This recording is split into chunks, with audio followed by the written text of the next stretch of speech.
Salam sahabat Golden Gate Channel yang dikasih Tuhan. Puji nama Tuhan, saya bersyukur dan bersuka cita saat ini saya bisa kembali menyapa saudara dalam kasih dan anugerah Tuhan. Saudara yang kasih Tuhan, saat ini kita akan membahas tentang santet. Apa itu santet, saudara yang kasih Tuhan? Hambanya Evangelis Daud Tony akan menjelaskan mengenai ilmu santet, tingkatan-tingkatannya, dan beliau akan memberikan kesaksian bagaimana mengalahkan ilmu santet tingkat tinggi, di mana beliau pernah mengalahkan Sai Baba yang memiliki ilmu santet tingkat tinggi. Saudara yang kasih Tuhan, mari kita akan simak bersama-sama. Selamat menyimak, Tuhan Yesus memberkati kita sekalian. Haleluya, amin. Kita bangkit berdiri, kita berdoa terlebih dulu. Tuhan, kami mohon kuasa-Mu ada tempat ini. Curahkan hujan keselamatan, curahkan hujan pertobatan, curahkan hujan kuasa-Mu. Lawat kami semua Tuhan, dan nama-Mu dimuliakan. Berkati firman-Mu, berkati kami semua. Di dalam nama Yesus, yang percaya katakan, silakan duduk. Shalom. Hari ini, pagi ini saya bahas tentang santet, teknik membunuh tanpa jejak. Nah, sebelum saya bertobat, saya belajar ilmu santet dari nenek saya, dan disitulah saya tahu bahwa ilmu santet itu ada kelemahannya. Sudah kasih dalam Tuhan. Pada suatu kali, waktu itu saya diajak tuh sama seorang jenderal mantan Kasat. Waktu itu ngomong sama saya, Daud, ada apa? Yuk kamu jalan-jalan ikut sama saya. Kemana? Sekarang kita jalan-jalan ke Sulawesi. Kenapa? Karena di sana banyak ikan dan kepiting.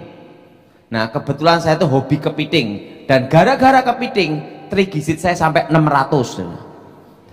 Nah, sekarang baru diet ngurangi kepiting. Nah waktu itu wes kepiting mah udang mantep, Daud ikut aja sama kita. Oke. Nah, jenderal ini setelah pensiun ikut sebuah partai. Nah, dia orang penting di partai itu. Oke, saya datang sampai Sulawesi, saya makan coto Makassar. Waktu makan coto Makassar tiba-tiba ngomong gini, Daud, ini calon gubernur dari partai saya, Pak Daud, ini terkena ilmu hitam, ilmu santet. Yang bisa nangani ilmu hitam adalah orang yang belajar ilmu hitam. Ya, saya ngomong, saya bekas setan. Nah, oke lah, saya tanganin. Nah, Pak Daud, dan ini Pak Haji, Pak Daud. Oh ya, gak apa-apa. Langsung jenderal telepon sama calon gubernurnya, ini kawan saya, Daud Tony, ahli ilmu hitam, gitu loh. Tangani sama dia. Nah, saya datang ke tempatnya. Saya datang ke tempatnya. Nah, istrinya salaman sama saya. Salamannya aja.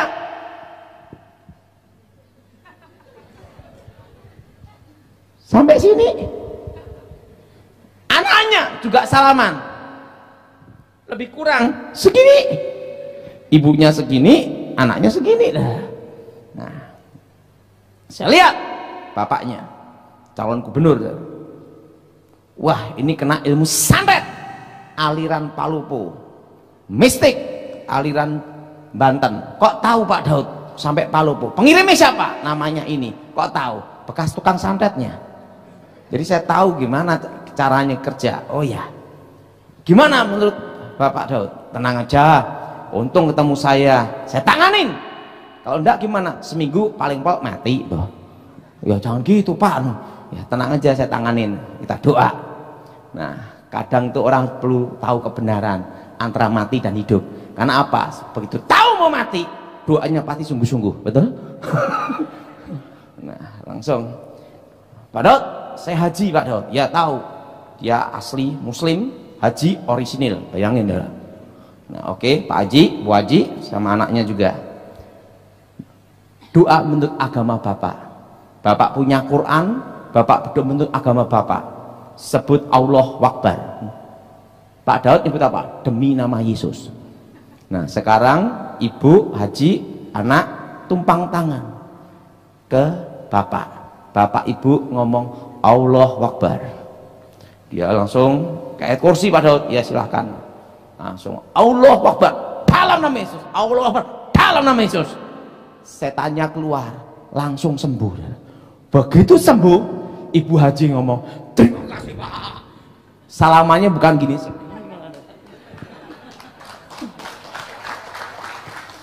Nah, setelah itu langsung Pak Hajinya sembuh.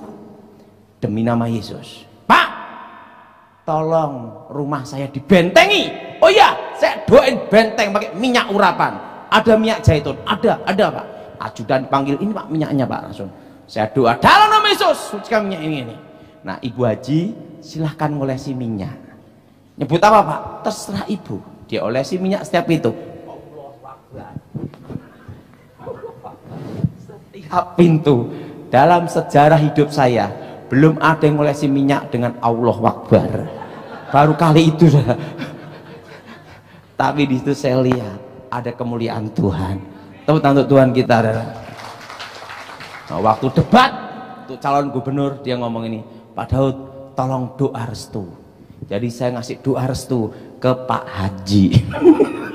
Nah, mari kita buka Alkitab kita saat ini di dalam surat 1 Yohanes pasal yang keempat. Surat 1 Yohanes pasal yang keempat ayat pertama sampai dengan ke-6. Firman Tuhan dalam 1 Yohanes pasal yang keempat ayat 1 sampai dengan ayat yang ke-6 demikian bunyinya. Saudara-saudaraku yang kekasih, janganlah percayakan setiap roh, tetapi ujilah roh-roh itu apakah mereka berasal dari Allah, sebab banyak nabi-nabi palsu yang telah muncul dan pergi ke seluruh dunia. Demikianlah kita mengenal roh Allah. Setiap roh yang mengaku bahwa Yesus Kristus telah datang sebagai manusia berasal dari Allah. Dan setiap roh yang tidak mengaku Yesus tidak berasal dari Allah. Roh itu adalah roh antikristus, dan tentang dia telah kamu dengar bahwa ia akan datang dan sekarang ini ia sudah ada di dalam dunia. Kamu berasal dari Allah, anak-anakku, dan kamu telah mengenal nabi-nabi palsu itu, sebab roh yang ada di dalam kamu lebih besar daripada roh yang ada di dalam dunia. Mereka berasal dari dunia, sebab itu mereka berbicara tentang hal-hal duniawi, dan dunia mendengarkan mereka. Kami berasal dari Allah. Barang siapa mengenal Allah, ia mendengarkan kami. Barang siapa tidak berasal dari Allah, ia tidak mendengarkan kami. Itulah tandanya roh kebenaran dan roh yang menyesatkan. Ilmu santet adalah ilmu teknik membunuh tanpa jejak. Sebelum saya bertobat, saya diajarkan bahwa 3 tingkatan santet. Pertama, satu pulau. Kedua, santet 1 negara. Ketiga, santet 3 benua. Nah, disitulah saya diajar bagaimana menggunakan ilmu itu. Setiap pengiriman ilmu santet itu pasti ada tanda bunyi tepat di atap rumah. Itu santet tingkat dasar. Apa saudara? Santet tingkat. Kalau orangnya di luar pulau tidak kena, karena itu santet 1 pulau. Dan yang kedua, santet menggunakan tingkat dasar adalah santet yang pakai benda-benda dengan unsur logam. Apa saudara? Paku, jarum, pines, misalnya boneka pun ada talinya, setelah itu ada kawat maupun jarumnya. Dan setelah itu gunting, linggis, setelah itu silet, unsur-unsur logam yang dipakai.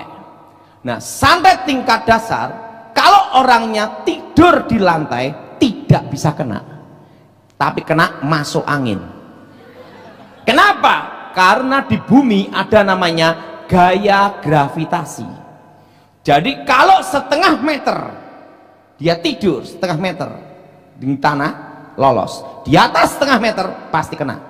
Pak, kalau di lantai atas gimana? Tetap kena di atas setengah meter. Nah, itu dari tanah pokoknya, dari tanah setengah meter. Ini tanah setengah meter, aman. Begitu bunyi, dah, set, tidur, set, langsung selamat. Kenapa? Ada gaya gravitasi. Dan santet itu menggunakan namanya radar suhu panas. Makanya dulu sebelum saya bertobat, untuk mengalihkan ilmu santet, saya diajar sejak kecil tidur dekat dengan api. Misalnya saya tidur dikasih minyak teplok, ada minyak tanah, ada apinya. Kalau santet dikirim, ingat ini ada apa? Api. Syadak, pasti langsung minyak teploknya tek, pecah, mati. Nah, langsung sebelum bertobat tak balas, ganti bunuh gitu. Nah, tapi pengalih perhatiannya apa? Dari suhu panas. Nah, makanya santet yang pertama waktu dikirim pasti gagal. Karena apa? Jalan melalui apa? Suhu panas. Makanya kalau ada lampu dinyalakan, orangnya tidur, waktu dikirim santet, dok, lampunya hancur. Pak, kalau lampunya mati itu konslet lain. Kalau santet pecah, wah gitu. Nah, kan kadang ada orang waktu dikirim ilmu santet, dia ketiduran, TV-nya masih hidup, tak hancur itu TV. Karena santet berjalan dengan apa? Dari suhu panas, dan selalu menggunakan weton hari kelahiran. Kenapa weton hari kelahiran? Karena dipercaya di mana orang itu lahir, disitulah titik kematian. Jelas saudara? Titik apa saudara? Kematian. Makanya seorang dukun itu pakai weton. Nah, setelah weton suhu panas. Nah, di dunia nyata itu ada namanya dunia gaib. Nah, dunia gaib itu adalah bayangan dari bumi, tidak berbenturan dan tidak menyatu. Misalnya ini kertas ini, tisu ini, benda nyata, begitu masuk alam gaib, jep, lenyap. Tapi volume benda ini tetap ada, tidak dibatasi ruang dan waktu. Nah, setelah itu masuk tubuh manusia, dikembalikan ke alam nyata. Langsung di sini ada paku jarum penis. Makanya dulu sebelum bertobat, pertama kali saya mengenal adalah apa? Umur 9 tahun, dunia gaib dulu. Dunia gaib ini tidak dibatasi ruang dan waktu. Jadi unsur logam, paku jarum penis, dibacain mantra, weng weng weng, vitamin komplit. Nah, setelah itu masuk alam gaib, volume dan jenis bendanya hilang. Masuk tangan tubuh manusia, lep. Ingat, suhu panas. Berdasar apa saudara? Suhu panas. Dari suhu panas, set, kembalikan ke alam nyata, blok. Maka orang kena santet di perutnya bisa ada paku jarum penis, unsur logam. Jelas? Jelas? Yang ketiga, ingat, berdasar apa? Suhu apa? Suhu panas. Yang keempat, waktu santet tingkat dasar dikirim, maka hewan-hewan akan mati mendadak. Tikus-tikus bisa mati langsung. Ikan satu kolam, lep, mati. Pak, kalau burungnya setiap hari mati satu itu apa? Itu bukan kena santet, flu burung. Kalau santet itu dalam satu malam mati semua. Jelas? Jelas? Satu malam itu bis mati semua. Hewan-hewan mati mendadak. Nah, setelah hewan-hewan mati mendadak, yang kelima, perut, kepala, tangan bengkak, tapi dicek darah tidak ada penyakitnya. Tapi begitu dirongsen kelihatan paku jarum penisnya unsur logam. Makanya orang pasang susuk dirongsen kelihatan susuknya. Kalau emas kelihatan emasnya. Nah, kalau nyantet seorang dukun pasti tidak pakai emas. Kenapa? Rugi. Pasti kasih apa? Paku, jarum, silet, pines, pokoknya yang unsur logam, besi-besi murah-murahan. Tidak mungkin dikasih emas. Kenapa? Dikasih kawat emas, begitu keluar dijual. Nah, itu langsung. Nah, dan ingat, dicek dokter, dirongsen. Waktu dicek tidak ada penyakitnya. Begitu dirongsen, unsur logam di bagian pembengkaannya. Kalau kena mulut langsung gini, bengkak. Rongsen unsur logam semua. Nah, jelas? Jelas?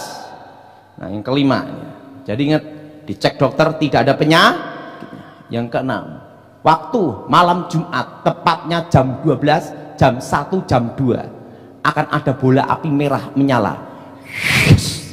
Nah, dari bola apinya kelihatan pengirimnya arah sana. Oh, berarti aliran ini. Oh, pengarahnya sana. Oh, sana. Itu pasti ada bola api. Apinya merah nyala. Jelas? Jelas? Apinya berada merah nyala. Nah, setelah itu malam banyak anjing menggonggong. Au! bukannya saya mirip dia. Ada setan lewat. Hawa panas.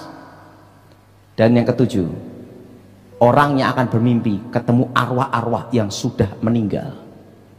Dia mimpi ketemu orang-orang yang sudah apa? Meninggal, orang-orang yang mati dah. Terus.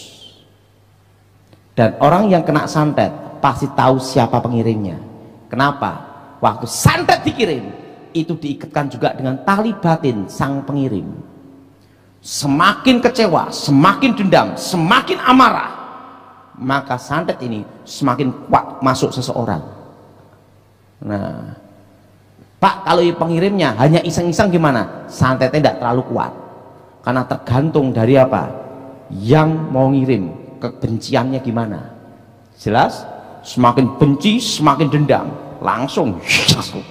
Dan seorang dukun sebelum nyantet, dia akan tanya sama pasiennya dulu, apakah kamu siap menanggung resikonya? Kenapa? Kalau gagal senjata makan tuan, biasanya kasih air dulu, suruh minum. Tapi pasien takut mati, kasihkan pembantu, pembantunya minum. Gagal nyantet, pembantunya modar. Nah, jelas? Nah, bola api, hewan melonglong. Setelah itu hewan mati, bukan hewan, tanaman-tanaman mati mendadak, kering. Itu ada hawa jahat, tanaman-tanaman kering langsung. Keringnya itu dari atas sampai ke bawah, itu tingkat dasar. Artinya apa? Hawa jahat. Pak, kalau keringnya di tengah angus, itu kesambar petir. Kalau santet itu, maaf, tingkat dasar itu bukan hewan, tapi apa? Tanaman. Itu mati mendadak, menyerap energi kehidupan. Nah, soal sudah kena kasus santet seperti ini, bagaimana cara menanganinya? Nah, mobil sebagus apapun, tidak ada bahan bakar, mogok. Betul? Betul?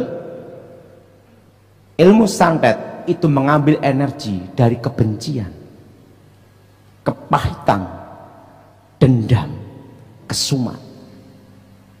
Suatu kali ada seorang kepala geng Ambon minta tolong saya. Tiba-tiba di atap rumahnya, wow, setelah letusan pohon di depan rumahnya angus. Ingat, kalau santet itu angusnya dari atas ke bawah sampai akar dalam satu malam toh, kering. Dan tiba-tiba kepala geng ini langsung ketakutan. Setelah itu sakit, antara hidup dan mati, di kebingungan sendiri. Waktu saya dipanggil datang, saya lihat, Bapak, ini ilmu santet. Santet dari mana? Tangerang, Banten. Kok tahu Pak Daud? Ini pasti pengirimnya dari aliran ini. Kok tahu Pak? Dari jenisnya. Semua bisa dikenal dari apa? Jenis ini, aliran ini, pasti ada jenisnya ini. Pak, bagaimana cara supaya saya sembuh? Kamu harus mengampuni orang yang menyantet kamu. Kenapa? Semakin engkau kecewa, semakin engkau dendam, semakin akar pahit, maka kekuatan ilmu santet itu semakin mempercepat merenggut nyawa. Saya pasti ampuni Pak. Kenapa? Karena salah satu keluarga mereka saya bunuh, gitulah. Makanya keluarganya ngamuk Pak, saya dikirim ini. Karena secara hukum saya tidak ada bukti. Saya main bersih Pak. Saya ngomong, kau harus bertobat. Kamu harus ampuni orang keluarganya yang nyantet kamu. Saya ampuni Pak. Oke, saya doain. Dalam nama Yesus. Orangnya gemuk hitam. Saya tumpang tangan dia, dia roboh. Saya ikut roboh. Kenapa? Berat banget ya. Saya tuh blak rame-rame roboh malah. Nah, Dan kelemahan ilmu santet adalah yang kedua, waktu mimpi ketemu orang yang sudah mati, jangan percayai itu arwah mereka, baru bisa lolos. Selama mempercayai itu arwah mereka, maka roh itu merenggut nyawa. Tapi kalau tidak mempercayai itu arwah mereka, lolos. Jelas? Jelas? Kalau orang kena santet tingkat dasar ini, asal dia menghadapi tanpa kebencian, tanpa kecewa, tanpa akar pahit, tanpa dendam, maka ilmu santet itu energinya hilang. Karena menyerap energi dari kepahitan, kebencian, dendam manusia. Jelas? Jelas? Maka ada iman, ada pengharapan, tapi yang terbesar adalah kasih. Nah, kalau orang yang bukan Kristen lakukan dua ini, dijamin dalam 6 maksimal 1 tahun pasti sembuh. Bukan Kristen tapi kalau kita orang Kristen ada kelebihan, yaitu kita punya kuasa dalam nama Yesus. Nah, kalau ada yang kena santet bagian kepala atau perut, tumpang tangan, ikuti saya semua, darah Yesus. Ikuti saya semua, darah Yesus. Hancurkan roh-roh jahat. Darah Yesus. Hancurkan mantra-mantra. Darah Yesus. Sucikan dalam nama Yesus. Segala roh-roh jahat, roh setan, roh gelap keluar dalam nama Yesus. Santet kalau keluar itu pasti melalui lubang-lubang mulut, telinga, hidung, dan buang air besar atau dari kulit. Dan waktu keluar terasa sakit. Pak, kalau keluar tanpa sakit itu gimana? Itu tipuan, teknik sulap. Misalnya telur digosok-gosok, tok, keluar paku jarum, itu palsu. Kok tahu Pak Daud? Dulu praktek. Itu teknik sulap aja. Nah, sebelum saya bertobat, saya belajar itu juga, tapi tidak mempraktekkannya. Guru saya ngomong waktu saya belum bertobat, ingat, sebagai ahli ilmu hitam, kamu jangan goblok, harus tahu ilmu palsu juga. Karena di masyarakat 95% itu palsu. Jarang ada santet yang asli, itu hanya 5%. Karena untuk memasukkan unsur logam ke dalam tubuh manusia harus ada kekuatan powerful yang penuh untuk masuk. Gitu. Jelas? Dan tidak semua dukun punya kemampuan itu. Makanya seorang dukun karena belum tentu punya kemampuan itu, maka menggunakan teknik tipuan.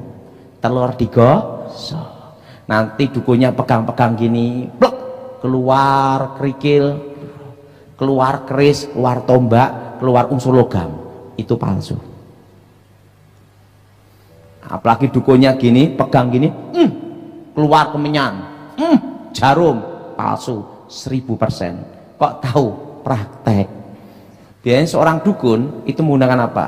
Weton, setelah itu benda pengenal. Benda pengenalnya apa? Bekas baju yang pernah ada keringatnya dia. Tapi sejago apapun, kalau ada lampu terang semua, banyak salah sasaran. Jelas? Jelas? Jelas? Kenapa? Ingat, apa saudara? Suhu panas. Nah, yang kedua, santet tingkat menengah. Apa saudara? Santet tingkat menengah adalah santet satu negara. Sekalipun orangnya di luar pulau, tetap kena. Dan ini disebut namanya santet tanpa jejak. Apa saudara? Apa saudara? Nah, yang dikirim bukan benda, tapi yang dikirim adalah roh intimidasi, gila, bunuh diri. Apa saudara? Roh apa? Gila, bunuh diri. Kalau tingkat dasar itu ledakannya ada di atap. Wah, tidak ada bendanya. Kalau tingkat menengah itu sekitar pintu jendela, pasir menyebar. Atau tiba-tiba depan pintu rumahnya ada pasir bertumpuk. Tapi bukannya orang iseng ngasih pasir lah, lain lah. Tapi ingat, pada waktu tengah malam pasir bertumpuk.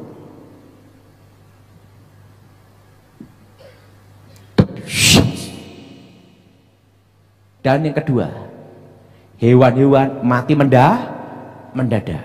Dan yang ketiga, ada suara seperti ini.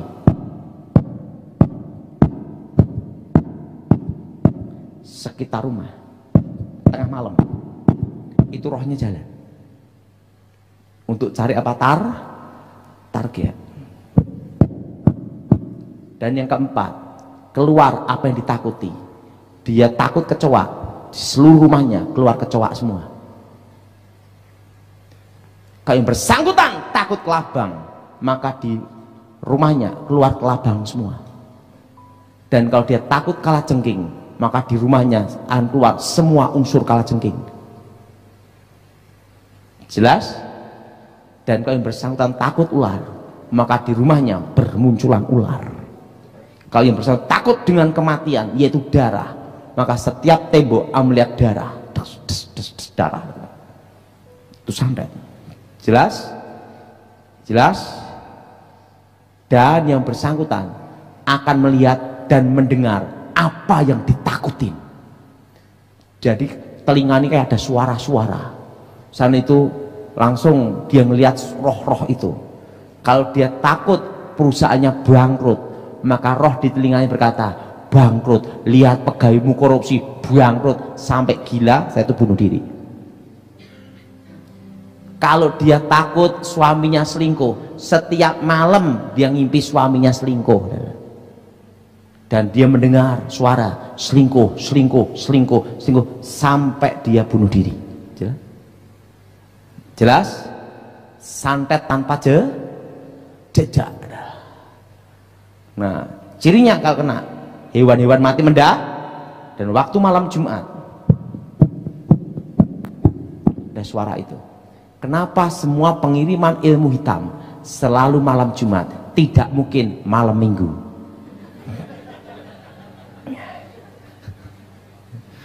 Tidak mungkin. Yang disebut Sabat Yahudi, hari ke-7 itu hari Sabtu. Hari Minggu itu hari pertama.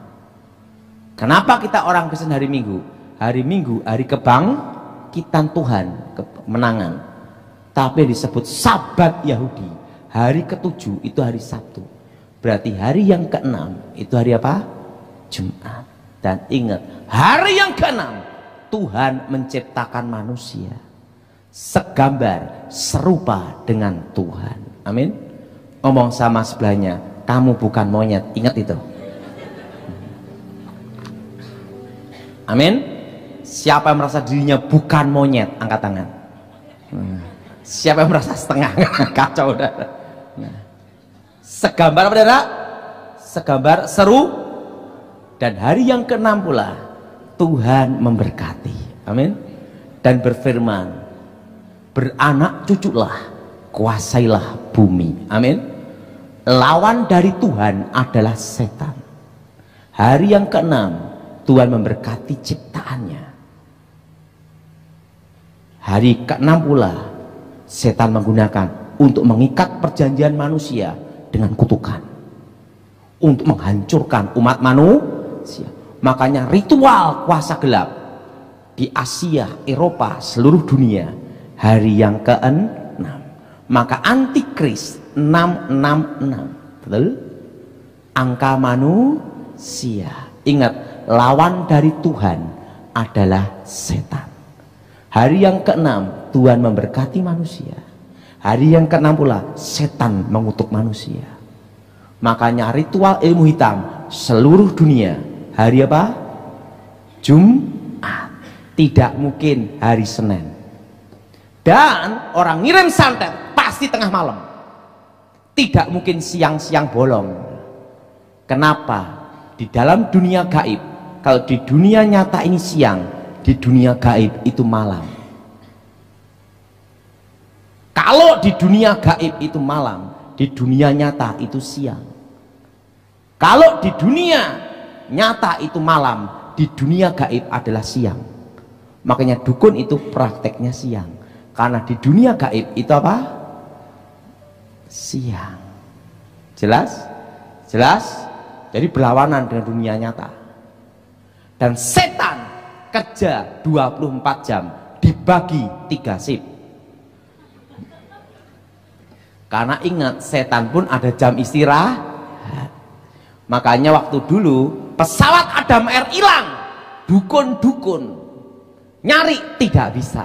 Kenapa? Mungkin waktu jatuhnya pergantian shift.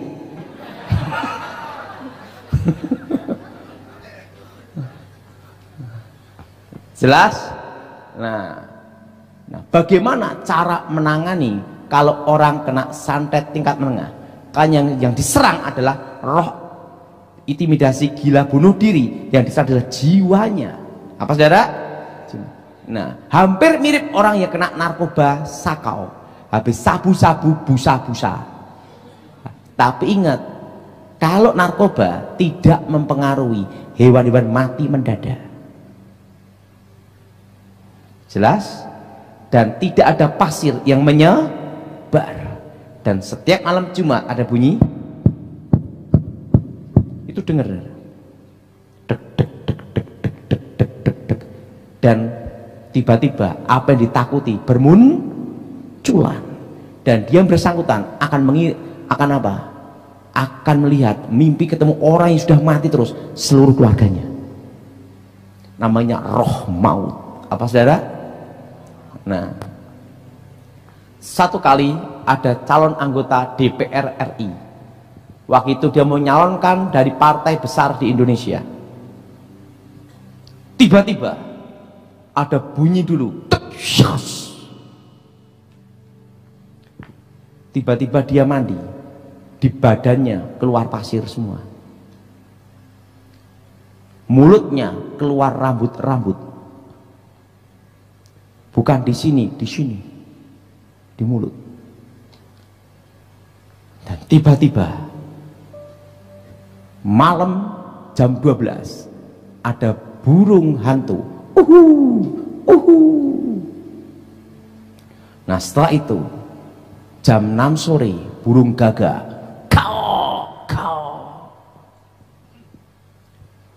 Karena dia orang Kristen, dipanggillah pendeta.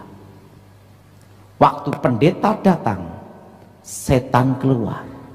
Waktu pendeta keluar, setan datang. Ingat, kalau santet tingkat dasar itu lebih mudah. Begitu didoain dalam itu, setannya keluar, bendanya keluar, urusan selesai. Betul? Tapi kalau tingkat menengah, yang diserang adalah jiwa, rohnya yang dikirim. Jelas saudara? Jelas saudara? Roh yang dikirim. Dan apa yang terjadi? Dia pusing. Setelah keluar pasir, setiap mandi keluar kerikil-kerikil semua di badannya. Waktu itu pendeta-pendeta rapat. Ini sampai, karena ini orang penting, sampai pendeta-pendeta rapat. Dalam rapat pendeta itu, waktu itu kita undang saja Daud Tony, ahli ilmu hitam, bekas dukun santet yang dulunya jadi setan. Itulah. Nah, saya dipanggil. Setelah rapat pendeta, saya dipanggil. Pendeta manggil saya. Saya lihat, wah. Saya lihat bapak ini, tukang santetnya ini pengertian. Bapak itu botak, dikirim rambut. Dikirim rambut, tapi bukannya kepala, tapi mulut. Nah, waktu itu saya ngomong bapak ini, bapak ada 2 jalan yang harus kamu pilih. Pertama, mati dengan disantet. Kedua, sembuh hidup. Pak, aku tidak mau mati dengan cara seperti ini. Kalau kamu mau sembuh hidup, hanya ada 1 jalan. Kelemahan ilmu santet tingkat menengah adalah apa? Yang ada dianggap tidak ada. Pak saudara? Karena santet tingkat menengah yang dikirim adalah menyerang, sugesti, alam bawah sadar. Pak, ada rambut-rambut di kepala saya, kumpulin jadi wig. Ini ada pasir-pasir kerikil di badan saya, Pak, gimana Pak? Kasih semen jadi beton, betul? Bikin pagar rumah. Ada burung gagak, kau tembak dor, goreng. Kenapa? Waktu hewan itu mati, des, itu jiwa dukunnya KO juga, kan itu lambang dari nyawa dukunnya. Ada burung hantu, tangkap, rangkap. Setelah itu apa? Terserah mbok goreng atau diapain. Kan itu kiriman jiwa dari dukunnya. Dan anggap tidak ada, yang ada dianggap tidak ada. Cuekin, alihkan perhatian. Sekarang alihkan perhatian, kamu fokus bisnis atau fokus kampanye. Alihkan. Kenapa? Karena roh itu akan mengirim kamu, menggiring, memfokuskan supaya kamu terfokus ke suara itu. Dan jenis ini harus dilawan sendiri. Pendeta tidak bisa nolong 100%, karena pendeta tidak bisa nungguin 24 jam, betul? Karena sewaktu-waktu roh ini datang, jadi engkau harus melawan sendiri di dalam nama Tuhan Yesus. Waktu roh itu datang dalam nama Yesus, firman itulah yang baca Alkitab, alihkan perhatian. Kalau lakukan ini 6 bulan 1 tahun sembuh total. Tapi kalau kamu lakukan benar-benar 3 bulan pasti sembuh. Kenapa perlu waktu agak lama? Beda dengan tingkat dasar doa selesai, beda. Karena roh ini dikirim, jangkanya 1000 hari setelah pengiriman. Jelas? Jadi ada apa? Begitu gagal, senjata makan tuan, mati. Jelas? Jelas? Nah, jadi kalau saudara punya keluarga, punya adik atau punya kakak, tiba-tiba ada suara di telinga, keluar apa yang ditakutin, darah di tembok-tembok, itu kalau mati, kalau dia tahu kalajengking, mulutnya keluar kalajengking semua. Kalau dia takut cacing, maka di waktu mati mulutnya keluar cacing semua. Kelemahannya adalah pada waktu yang ada dianggap tidak ada. Jelas? Jelas? Jangan dipercayai keberadaannya. Alihkan fokuskan ke tempat lain. Pasti sembuh. Kalau kita orang Kristen, ada kuasa dalam nama Tuhan Yesus. Ini santet apa? Satu negara. Jelas? Jelas? Nah, ini. Nah, sekarang yang ketiga, tingkat tertinggi. Apa saudara? Nah, tingkat tertinggi adalah santet pusaka atau santet ngerogo sukmo. Apa saudara? Nah, itu kalau pusaka itu pakai keris atau mimis kumbang, bentuknya kayak peluru, atau patrem, atau senjata unsur logam. Mantra dibacain, target gini kan. Itu langsung bendanya meluncur, langsung. Itu kayak kilatan petir, langsung. Itu walaupun di Arab mati dah. Yang serang apa? Jantung. Dada kelihatan utuh, jantung jebol. Dan yang bersangkutan hanya punya hidup 5 menit. Pak, bagian nangani, udah mati gimana nangani dah? Susah. Kalau kena kepala, kepala tengkorak utuh, dalam otak jebol. Jelas? Jelas? Yang bisa mengalahkan santet tingkat tinggi hanya orang yang percaya Tuhan Yesus, hidup dalam Tuhan, baru lolos. Ingat, waktu Pak Harto mau diadili seorang jaksa agung, jaksa agungnya ke luar negeri, ke Arab, kirim, tinggal mayat, jantung.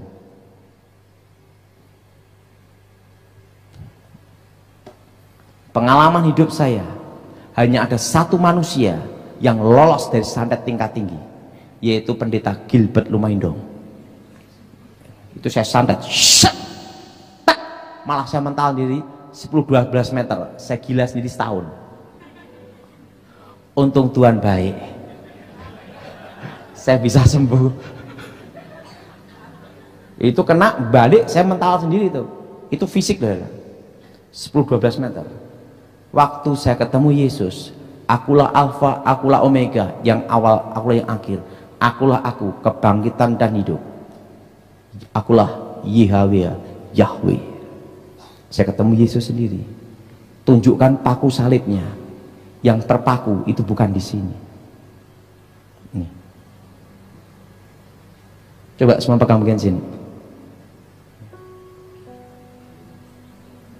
Uratna, aku telah mati, lihatlah aku bangkit hidup kembali. Di sini. Itu paku di salibnya, itu bukan di sini. Kan kita sering lihat gambar-gambar di sini, betul? Itu di sini. Kau tahu mana? Saya lihat sendiri. Tuhan itu baik. Saya lihat sendiri sini. Tepat nadi. Nah, pernah enggak Pak Daud menghadapi tingkat tinggi? Pernah. Suatu kali tahun 2011, tepatnya bulan Januari, waktu itu saya dipanggil sama jenderal, Daud, ada urusan penting, kamu dipanggil ke Cikias. Saya temenin kamu. Saya datang langsung ke Cikias. Saya lihat, wah, ada santet ini, tak, santet tingkat tinggi, kiriman India. Wah, impor punya nih lah. Wah, santet tingkat tinggi. Langsung ibu ketemu saya, Bu Ani Yudhoyono. Daud, saya panggil kamu, pasti kamu tahu. Ya. Penyantetnya ini, Bu. Benar, penyantet namanya ini. Tokoh sakti India. Kamu bisa menghadapi enggak? Ilmunya sama dengan saya sebelum bertobat. Baik kekuatan batin maupun ilmu mistik, ilmu santetnya, ilmu dalamnya. Saya lihat alirannya sama, kekuatannya sama, kesaktiannya sama, imbang. Saya belum pernah menghadapi lawan seimbang. Dalam hati saya, mungkin ini saya, kalau pertarungan ini, kalau dia yang mati atau saya yang mati. Kalau kalah, tidak ada yang bisa lolos, dua-duanya hidup. Ngerti nggak? Saya ngomong, ibu, karena ini lawan yang berat. Seumur hidup saya belum pernah menghadapi lawan yang setara dan seimbang. Tapi kalau ini tugas untuk keamanan negara, saya akan lakukan. Karena saya tahu hanya dan tidak boleh membantah. Saya laksanakan tugas ini. Tapi sebelum saya laksanakan tugas ini, kalau saya gugur, aku minta satu hal. Apa? Tolong anak-anak saya dikuliahkan sampai selesai. Kenapa? Dalam hati saya, aku ragu juga untuk hidup. Kenapa? Lawan yang seimbang. Bisa dua-duanya mati atau salah satu yang mati. Saya belum pernah menghadapi seseorang yang punya kemampuan spiritual, kemampuan batin, kemampuan segi semuanya sama. Saya tahu tokoh ini dianggap dewa. Ya. Dan saya minta anak-anak saya dikuliahkan sampai selesai, sehingga saya jalankan tugas ini dengan tenang. Baik. Langsung jenderal ngomong, saya pelihara keluarga kamu, selesaikan tugas kamu untuk keamanan negara. Ya udah. Itu yang minta langsung oposisi, lawan dari presiden. Saya, berapa lama kamu bisa selesaikan ini? 3 bulan. 3 bulan. Kalau dia yang mati atau saya yang mati, atau dia yang hidup, saya yang mati. Itu aja jawabannya. Udah. Waktu itu saya pulang ke rumah, saya ngomong sama istri saya, Mami sini dulu sama anak-anak saya. Ini sertifikat semua, ini bisnis ini semua.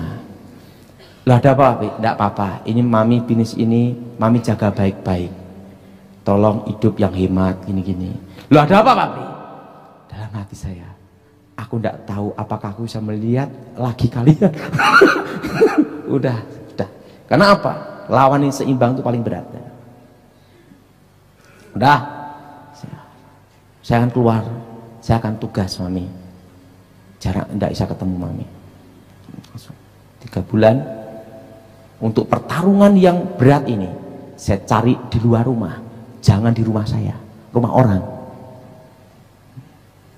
Saya dikasih posisi di Jakarta, langsung ular-ular berdatangan, pakai seruling itu. Saya doa dalam nama Yesus, ularnya kabur. Setelah itu ada trisula, 3 gini, lempar. Ada dewa, ini ular. Demi nama Yesus, blak. Trisulanya kena sini saya, blak, tas, gitu. Sampai saya semper waktu itu. Saya doa terus. Saya dikirim dewa bertangan banyak. Keluar. Kaca-kaca hancur lebur. Untung bukan rumah saya. Waktu itu saya doa dalam nama Yesus, des, lawan mati. Kalau lawan mati saya tahu udah terasa, des, putus nyawa. Selesai tugas.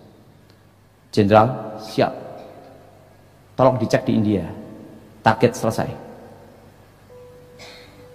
Mati Daud, beres. Tek, saya dipanggil. Tahu enggak lawan saya waktu itu apa? 2011. Selesai, selesai, target selesai. Nah, setelah itu jenderal ngomong, dukun besar aja mati, apalagi dukun-dukun kecil. Nah, izin jenderal, saya tidak selamanya hidup seperti ini terus. 2014 siapapun presidennya, saya tidak akan jaga lagi. Kenapa Daud? Saya ingin melayani Tuhan. Saya diberi kesempatan. Kalau saya bisa kembali ke masa lalu, saya akan memperbaiki masa lalu. Tapi saya tidak mungkin kembali ke masa lalu, gitu. Saya hidup untuk sekarang dan masa depan. Jadi lebih baik ya saya memperbaiki hidup saya. Untuk menebus kesalahan di masa lalu saya tidak bisa. Hanya Tuhan yang bisa ampuni. Tapi setidaknya Bapak mengurangi dosa itu tidak bisa. Tapi bisa memperbaiki. Yang bisa mengampuni dan menghapus dosanya Tuhan. Saudara, satu hal, selama kita ada kesempatan untuk berbuat baik, lakukan. Karena ada waktunya kita tidak ada kesempatan lagi. Betul? Nah, itu saudara. Jadi kalau sudah menghadapi santet seperti ini, ingat, lawan, jangan takut. Amin. Dalam nama Tuhan.